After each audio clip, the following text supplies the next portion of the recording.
Hi friends, യാമാസ് കിച്ചണിലേക്ക് എല്ലാവർക്കും സ്വാഗതം. ഇന്ന് ഞാൻ ഉണ്ടാക്കുന്നത് നമ്മുടെ തനി നാടൻ രീതിയിലുള്ള ഒരു മോരുകറിയാണ് കേട്ടോ. ഞാനിവിടെ ഉണ്ടാക്കുന്നത് നമ്മൾ മേടിക്കുന്ന മിൽമയുടെ തൈരില്ലേ, അത് ഉപയോഗിച്ചിട്ടാണ്. 1 ലിറ്റർ തൈര് കൊണ്ടാണ് ഞാൻ ഉണ്ടാക്കുന്നത്. നല്ല അടിപൊളി ടേസ്റ്റിൽ എളുപ്പത്തിൽ ഉണ്ടാക്കാൻ പറ്റുന്ന രീതിയിൽ നല്ലൊരു മോരുകറി നമുക്ക് ഉണ്ടാക്കാം കേട്ടോ. അതിന് വേണ്ടിയിട്ട് ഞാൻ ആദ്യമേ തന്നെ ഒരു മിക്സിയുടെ ജാറിലേക്ക് 1 തേങ്ങയാണ് എടുത്തേക്കുന്നത്. 1 ലിറ്റർ തൈരുള്ളത് കൊണ്ട് ഒരു മീഡിയം സൈസിലുള്ള 1 തേങ്ങ മുഴുവനും ഞാൻ എടുത്തിട്ടുണ്ട്. 2 കപ്പ് അളവ് കേട്ടോ. വലിയ തേങ്ങയൊക്കെ ആണെങ്കിൽ ഒരു 3/4 ഭാഗത്തോളം മതി.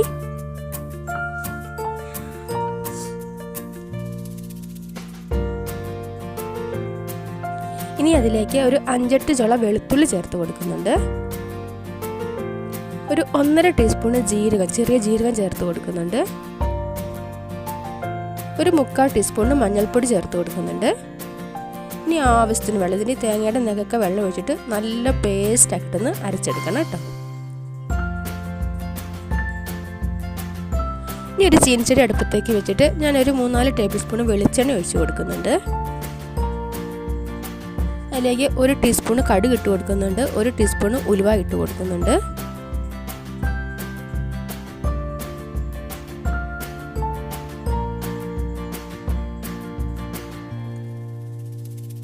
ഇനി ഒരു 5-6 പച്ചമുളക് ചെറുതാക്കി അരിഞ്ഞത്, ഇങ്ങനെ നീളത്തിൽ അരിഞ്ഞത് ചേർത്ത് കൊടുക്കുവാണ്.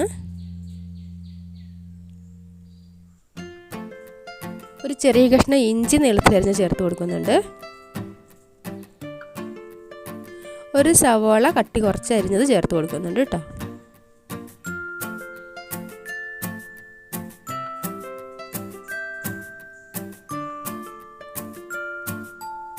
ഒരു 2-3 തണ്ട് കറിവേപ്പില ചേർത്ത് കൊടുക്കുന്നുണ്ട്. ഇതെല്ലാം കൂടി നമുക്ക് നന്നായിട്ടൊന്ന് വഴറ്റിയെടുക്കാം. നന്നായിട്ട് വഴന്ന് വന്നിട്ടുണ്ട്. ഇനി ഇതിലേക്ക് ഞാൻ 1 ടേബിൾ സ്പൂൺ മുളക് പൊടിയാണ് ചേർത്ത് കൊടുക്കുന്നത്. ഈ മുളക് പൊടിയുടെ പച്ചമണം ഒന്ന് മാറി വരട്ടെ.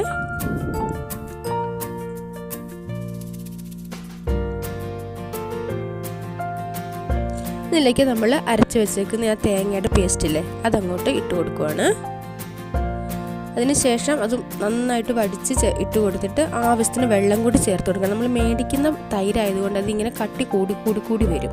അപ്പോൾ അതിൽ അത്യാവശ്യം നന്നായിട്ട് തന്നെ വെള്ളം ചേർത്ത് കൊടുക്കണം കേട്ടോ.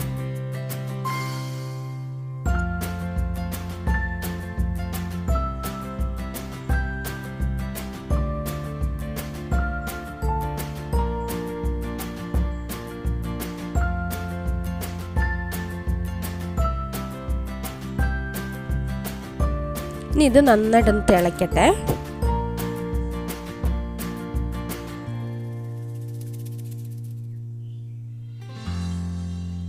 ഇനി ഇതിലേക്ക് തൈര്, 2 പാക്കറ്റ് തൈര് ഞാൻ മിക്സിയുടെ ജാറിലേക്ക് ഇട്ട് ജസ്റ്റ് ഒന്ന് കറക്കി എടുത്തതാണ്. അതങ്ങോട്ട് ഒഴിച്ചു കൊടുക്കുവാണ്.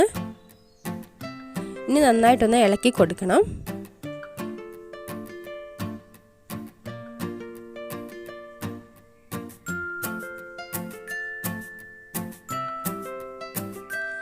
ഇനി ഒരു 4-5 ടീസ്പൂണ് ഉപ്പ് ചേർത്ത് കൊടുക്കുന്നുണ്ട്.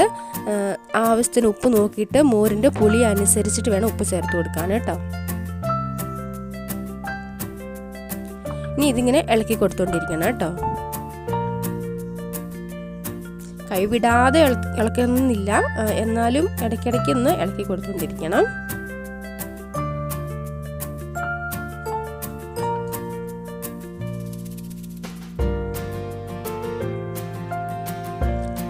നന്നായിട്ടൊന്ന് ആവി കയറിയാൽ മതി, തിളച്ച് വരേണ്ട ആവശ്യമില്ല. നമുക്ക് ഗ്യാസ് ഓഫാക്കാം കേട്ടോ. അപ്പോൾ ഇത്രയേ ഉള്ളൂ. നല്ല അടിപൊളി ടേസ്റ്റുള്ള, വളരെ എളുപ്പം ഉണ്ടാക്കാൻ പറ്റുന്ന ഒരു മോരുകറിയാണ്. അപ്പം എല്ലാവരും ഇതുപോലെ ഒന്ന് ഉണ്ടാക്കി നോക്കണം. മിക്കവരും ഇങ്ങനെ തന്നെ ആയിരിക്കും ഉണ്ടാക്കുന്നത്. അല്ലാത്തവർ ഇതേപോലെ ഒന്ന് ഉണ്ടാക്കി നോക്കിയിട്ട് അഭിപ്രായങ്ങൾ കമൻ്റായിട്ട് അറിയിക്കണം. ലൈക്ക് ചെയ്യണം, ഷെയർ ചെയ്യണം. എൻ്റെ ചാനലൊന്ന് സബ്സ്ക്രൈബ് ചെയ്ത് തന്നെ സപ്പോർട്ട് ചെയ്യണം കേട്ടോ. മറ്റൊരു അടിപൊളി വീഡിയോ ആയിട്ട് വീണ്ടും കാണാം. Okay, by.